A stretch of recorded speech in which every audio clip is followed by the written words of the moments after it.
Hello, I'm Michael Depp, editor of TVNewsCheck, and I'm with Aisha Mills, host of Amplified on Black News Channel, and we are Talking TV.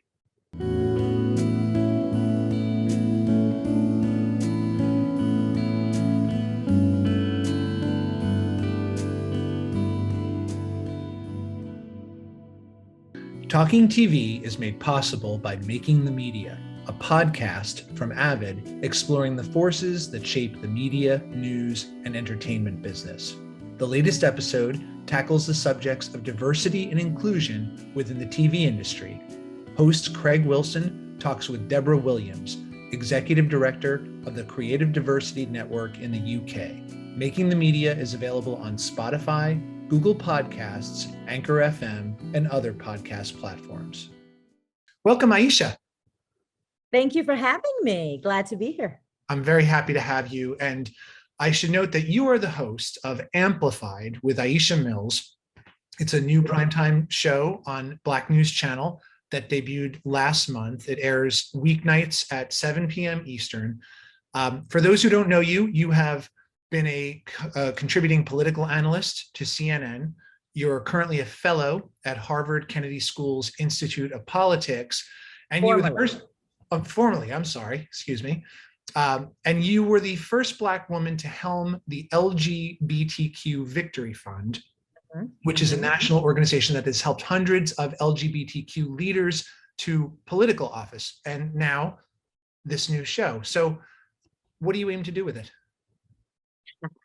Well, I'll back up and say, thank you for having me and for sharing a bit of my resume. And the interesting thing about how I approach my show is that I am a political operative at its heart. That's what I do. For the last 20 years, I have helped to elect people all across this country at every level, largely to Congress. But I used to run the Congressional Black Caucus's Political Action Committee back in the day. And as you just mentioned, I was the first Black person, frankly, person of color, to lead the LGBTQ movement's political arm. So I have been working to diversify our politics and our leadership in this country. And now I get to play the Politico that I am on TV. So I bring so much breadth and depth of experience and really the practical and the personal side of politics to my commentary and to all of the issues that we're amplifying on my show. So really what Amplified is all about is amplifying the power of Black and Brown communities in the politics and how they impact our lives. And I'm talking specifically about Black and Brown people because our entire show is really a showcasing of the issues that are important to the new American majority. And the new American majority are the people of color who are ultimately demographically going to be the majority in this country.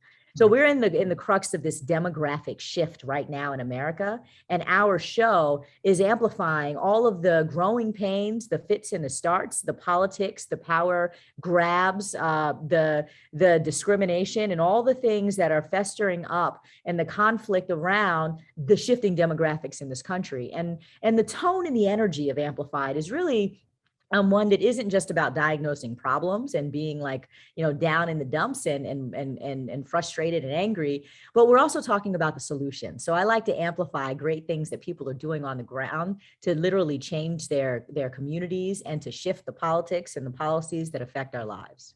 So who's your target audience? Are you aiming for a wider audience than the LGBTQ community?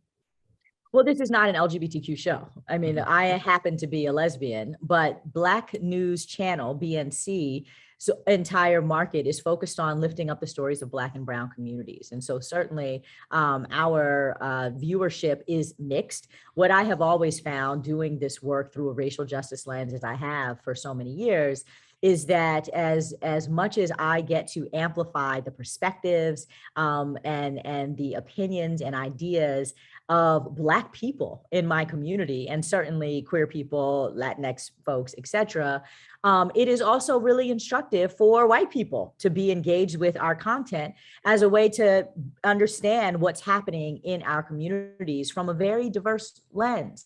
So much of what we see in mainstream media I think bifurcates communities or I should say, makes us feel monolithic actually, when we think about diversity, and assumes that being Black looks like a thing, or being queer looks like a thing, or being Latino is specific, right?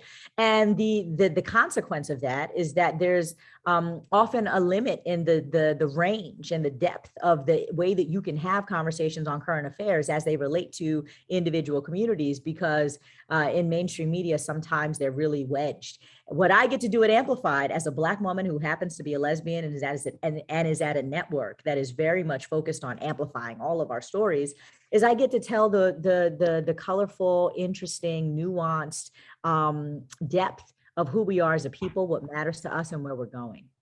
Would you describe the show's format a little bit? How does each episode play out? Yeah. So we are an hour from 7 to 8 p.m. Eastern time live. So this is live television. But I often tell folks that while I'm at the Black News Channel, I am doing a current affairs show that is responsive to what is happening around us, but I'm not telling news of the day in a formulaic traditional way. So what our show does is it has, we kind of block out, generally speaking, we hit 4 or 5 topics. Sometimes we'll just have a show focused on 1 or 2 when we really want to go in depth. But the formula for that is very guest heavy. So I like to bring in people to Amplify that are doing the work, that have historical context, that can help us understand an insider's perspective, and then also help us understand the outsider's perspective and the ground game to try to drive change in this country. So what this looks like is that I generally try to ask 3 questions that we answer for every topic. 1, what's the context and how did we get here? So much is happening around us in current affairs. I mean, right at this moment, as we speak, the Senate is, planning to vote on a voting rights law that's not going to go anywhere. But how did we get here? So I like to remind us as we discuss current affairs that these affairs aren't actually current, that there's context and a history and lots of decisions that have been made for better or for worse that have brought us to this moment where we happen to be experiencing what we're experiencing today. Secondly, the next question that I ask is, why does it matter to us as Black people, as people of color generally? Why does this impact our day-to-day lives, and why should we care? And then thirdly, I ask, well, what can we do about it? What is our agency as the new American majority, this rising American electorate of people who demographically are going to be the majority and certainly should flex our political power relative to our numbers? What can we do? Where's our agency? How do we act? So that's what you're going to get out of it. And the high point of it is that Amplify, so much of what we see is on cable news, frankly, becomes divisive, and there's a bit of an anger and your shoulders are kind of like pushed up. What I am to do is to have these conversations in a context of like momentum and hope and a spirit of like engagement, that we all can be holistically well-rounded and interesting people that care about what's happening. Maybe we're frustrated about what's happening, but we also like want to have happy hour and hang out with our friends and be informed and have conversations about what's going on around us. So there is I would say the energy I tend to try to bring an energy that has a spirit that is a little bit more engaging and fun, even as what we discuss is heavy. Well, let's talk about the primetime cable news landscape. It has become a refuge for Americans of all kinds of political ideologies. And one can make the argument, I will make the argument, that it's one of the key fronts, social media being the other, on which major irreparable fissures are opening up in American democracy right now. So you're now part of that landscape. What's your take on that? So I did. I was a commentator at CNN. I've spent most of my television career on MSNBC. And I can tell you, and this is, back in the early part of the Obama years is when I got started on television. And I can tell you that for sure, so much of what my distaste had become, and just boredom, if you will, with being doing commentary and just being on the other networks, is that there is money to be made from the salaciousness and the divisiveness, no matter what the consequence is to our actual democracy and our actual communities. And throughout the Trump era, I was very frustrated with the way that big networks made a ton of cash off of promoting lies, deceit, bigotry, hate, propaganda in a way that we all know now was destructive. It was destructive then, but it was cute and it was funny and it was laughable because it was entertaining. And I think that the media very much was a culprit in the rise of the hostility and nastiness of Donald Trump and his people, and really gave far too much cover and conversation to the horrificness and the nasty underbelly of white nationalism and all the things that define that, because it was fun TV. I left and went to the Black News Channel because I don't have the appetite for that anymore. I don't think that, it is entertaining or energizing to kind of make our profit off of the nasty underbelly of the worst of America, and to elevate, frankly, the what is a very marginal and I believe narrow part of our society, to have amplified that by giving it so much fodder on cable news, made it seem like it was a far bigger faction than it was. And then what it did is it emboldened this nasty, evil part of society and helped them get followers and helped to grow that element. And so I don't want to participate in that anymore. And what is exciting to me about being at BNC is that I have an opportunity to amplify the conversations that frankly move the conversation forward, rather than keep us in this, I would say voyeuristic kind of race to the bottom mentality. And that is a dance that I think that news has to do, because you've got to cover some things, right? Like, and then you have to figure out, like, what is the balance of really just kind of gawking at craziness because people will tune in. It's like a train wreck, versus having some personal, some real responsibility to like truth telling. And for those who are seeking answers, having like real fact-based answers rather than just a whole lot of like fodder. But as somebody who had been a veteran of those panels, as you said, on MSNBC and CNN, and where sort of combativeness is rewarded, personal branding is rewarded. There's an amplification of kind of almost a caricatured self, perhaps, for panelists on all sides of the and it's always a kind of political spectrum that you see, and they kind of get one piece of red meat, chew it and fight over it for a bit, and then go to commercial and go to next panel or new topic to tee up. Did you take away, when you look back on your own experiences on those panels and in those conversations, do you have regrets that are now informing the tone that you bring to your own show? Not at all, honestly. And if you go back and kind of look at all my reels and see how I engaged in some of the most volatile of dynamics. I mean, I think about Eric Bolling.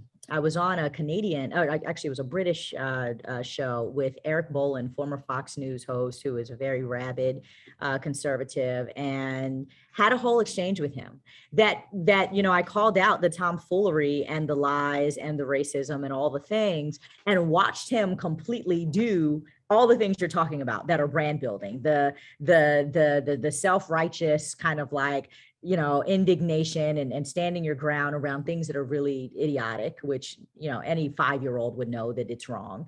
And then doing all of the hand waving and the jumping up and running away, because like all of the theater of it, as I sat and made a point and had a conversation very clearly. And so one of the things I am actually most proud of, and that being an example, is that in the thick of all the crazy, and you'll see that I don't have the brands, Twitter followers, whatever, Facebook likes, that a lot of the really radical, people do.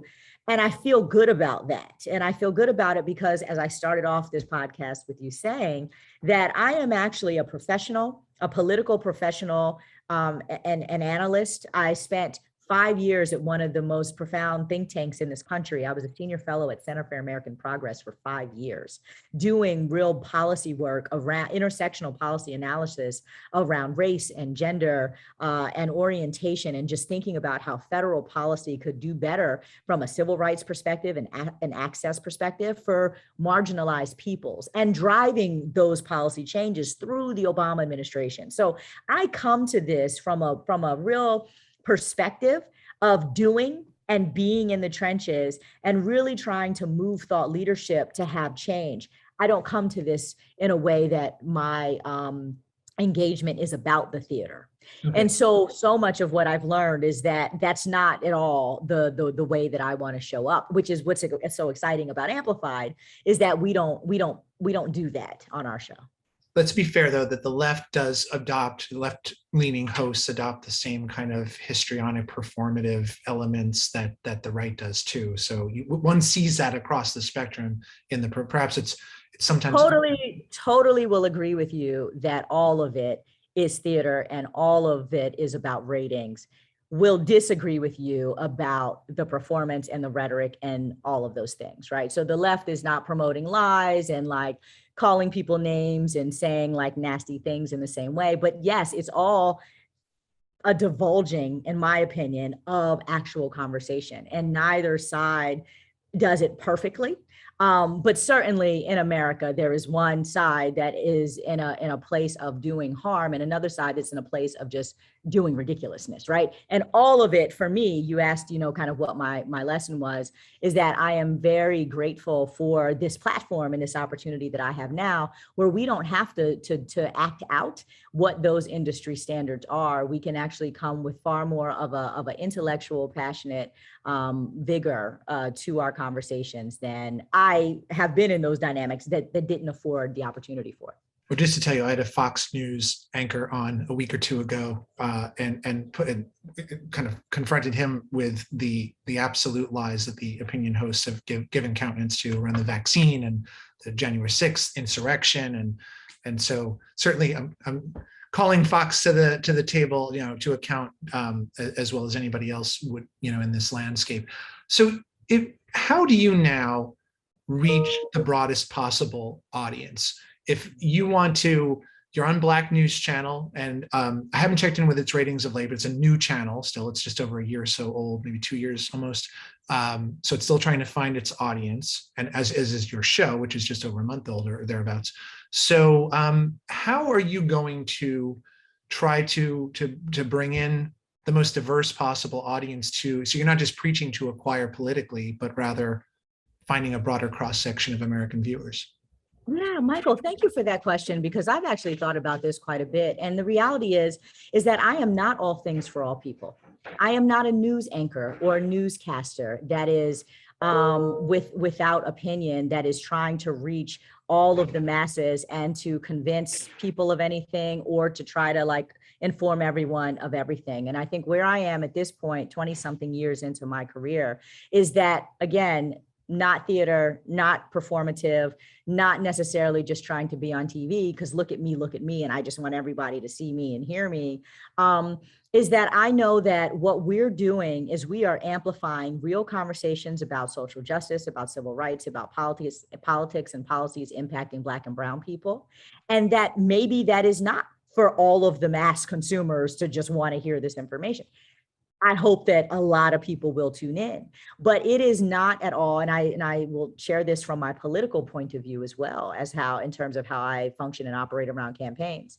I am not under any illusion that who I am fundamentally and what I am talking about and my progressive opinion should be for everybody. And it is not my mission or my job to try to like saturate the masses and kind of bring everyone into the fold. There are people who are good at that. That's not what I'm here to do. What I'm here to do is to offer up a perspective about who we could be.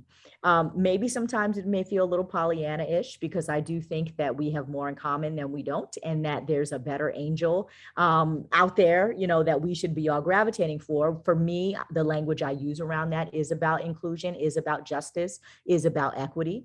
I want to talk about inclusion, justice, and equity, and I will, and invite everyone to the table to have those conversations by having a roster of guest perspectives from different parts of our society who also do beat the drum about inclusion, equity, et cetera, and justice. So for me, it is not a value proposition of I'm trying to be all things to all people, because I'm not.